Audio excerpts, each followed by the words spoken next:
اهلا بكم في الحلقه الثانيه من دوره الروبوتيك المبتدئين. واليوم ان شاء الله غنكملوا على الحلقه الاولى.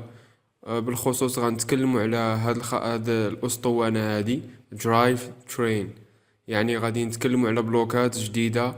الحلقه السابقه تكلمنا على البلوك درايف فورورد ودرايف فورورد فور، يعني ديستانس، يعني بالنسبه للمسافه.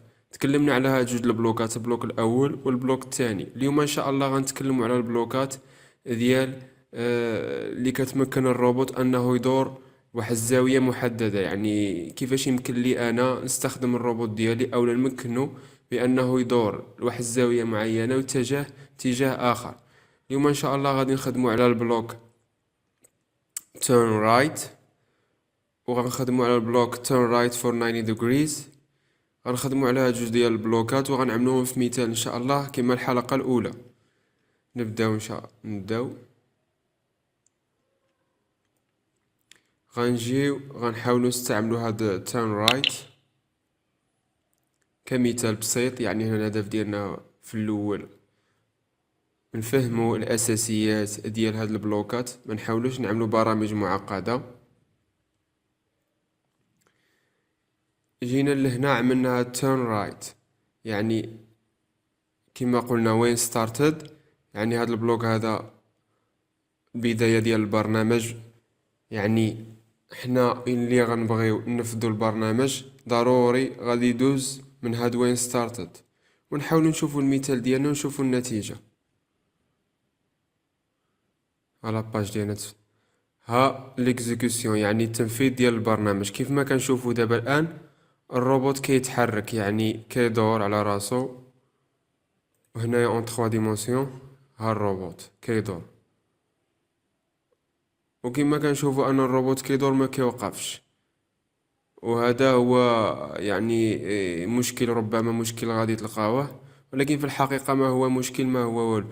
علاش؟ لان حنايا لا فونكسيون اللي عملنا او لا البلوك اللي عملنا لهنايا امرنا، عطينا امر بان الروبوت انه يدور. يعني ما عطيناش انه يدور مثلا واحد دورة او لا نص دورة يوقف، عطيناه يدور، غيبقى يدور كما هو. يعني الفونكسيون غتبقى تنفذ، يعني الامر غيبقى يتنفذ. هذه هي لا فونكسيون ديال تيرن رايت، يعني الروبوت غيبقى يدور ما غيوقفش. نجيو نحيدو هاد لا فونكسيون هادي، نوقفو السيمولاسيون.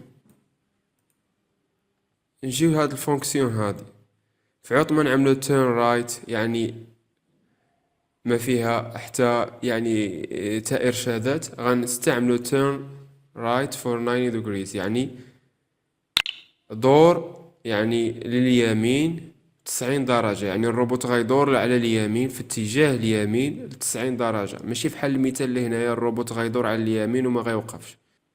نجيو لهنا ستار، نستناو باج ديالنا. كيف ما كتشوفوا ها هو الروبوت ديالنا دار بزاوية ديال 90 درجة وقف. يعني يمكننا نعاودو التجربة. ها الروبوت غيعاود يدور، ها هو وقف، يعني دار على اليمين بزاوية 90 درجة. هنايا نعاودو اون 3 دي. ها الروبوت ديالنا كيف ما كنشوفو دار 90 درجة. هنايا الروبوت دار وقف. علاش؟ لان حنا حددنا الزاوية اللي غادي يوقف فيها، على العكس ديال البلوك ديالنا ديال تيرن رايت. اذا غنحاولوا نعملوا واحد التجربة بسيطة. غنراكموا التجربة اللي اكتسبناها في الحلقة الاولى، وغادي نحاولوا نعملوا ان الروبوت يمشي للقدام على واحد المسافة ويدور على اليمين ويجي لهنا. يعني ينطلق من هاد البلاصة هادي كما هو واقف هنا ويجي لهنا. والباركور او لا المسار غادي يكون على هاد الشكل. يعني كيف ما كنشوفوا لا سوري غيمشي الروبوت في الاتجاه هذا ويدور على اليمين ويحبس هنا. اذا غنجيو لهنا قبل ما غنزولو هاد تيرن رايت كما تحدثنا. غادي نستخدمو هاد درايف فورورد، وغنعملو واحد المسافة ديال 2000، وغادي نتيستيو غنشوفو هاد 2000 هاد المسافة هادي لاش شحال، واش هي المسافة يعني هي اللي مطلوبة او لا زايدة اكثر من القياس او لا ناقصة. وغادي نتيستيو، حنا غادي نتعلمو ماشي ضروري المرحلة الأولى أو من الخطوة الأولى تجي صحيحة. نشوفو ها الروبوت ديالنا تحرك كيما عطيناه الأمر بالنسبة للبلوك، تحرك في 2000. المشكل هي هاد 2000 زايدة كيما كتشوفو الروبوت هنا بقى حاصل وتقلب. هاو غادي نجيو لهنا نحاولو نقصو، نعملو مثلا اسيدي 1500 ونعاودو التجربة، نشوفو واش غادي يصطدم مع الحائط. ها هو وقف. يعني حنا نحاولو نزيدو واحد شوية، نزيدو ربما واحد 300 هنا، 1800 ونعاودو التيست ديالنا من الأول.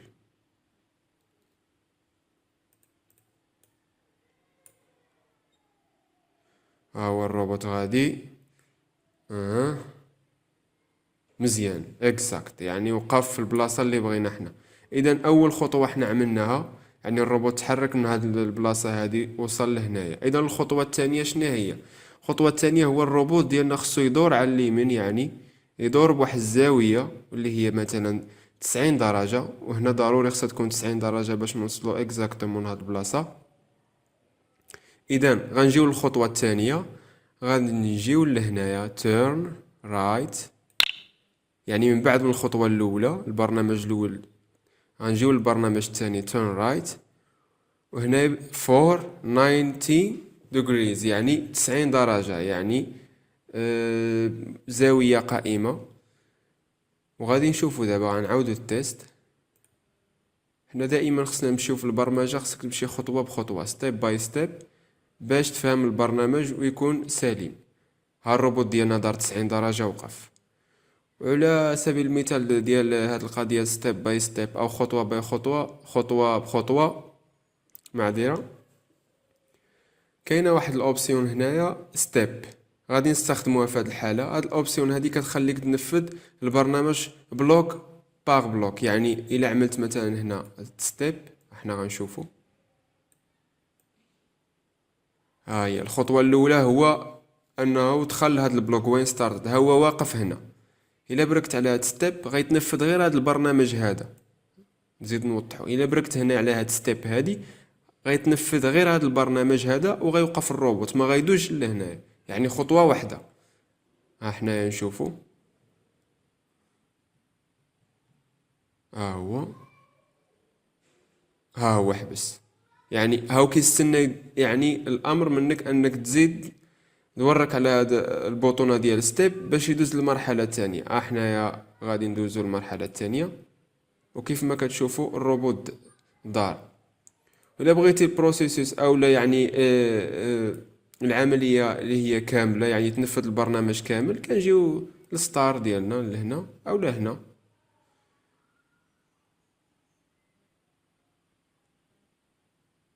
وغيدور. اذا باقي لنا خطوه اخيره، هو الروبوت خصو يتحرك من هنا لهنا. اذا غنجيو غادي نستخدموا المين فونكسيون يعني الاوليه درايف فورورد، وغادي نديرو هنايا 1800 نفس المسافه ونشوفوا النتيجه. نعاودو السيمولاسيون، نعملوها 3D. ها الروبوت كيتحرك، ها هو وصل البلاصه، ها هو غيدور، وها هو زاد. مزيان اكزاكت، يعني البروغرام ديالنا بارفي. نعاودو نشوفو من الاول ماشي مشكل. ها الروبوت من بعد ما داز يعني 1800 مليمتر، الامر الثاني غيدور، الامر الثالث غيزيد لقدام.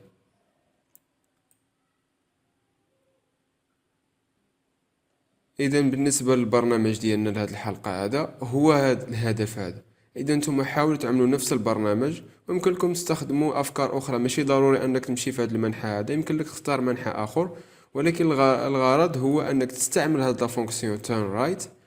ويمكن نستعملوها في مناسبات اخرى، نستعملوا تيرن ليفت، يعني عوض ان الروبوت يدور على اليمين يدور على الشمال مثلا. هنا يمكننا نستعملوها، ما كاين حتى اشكال.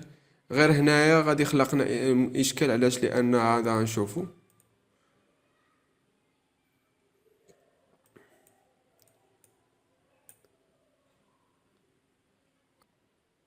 وهنا غيجبر الحائط وما غيقدرش يزيد القدام، غيصطدم بالحائط. نتمنى من الله تكون عجبتكم هذه الحلقة واستفدتم منها بزاف، ونشوفكم في الحلقة القادمة إن شاء الله.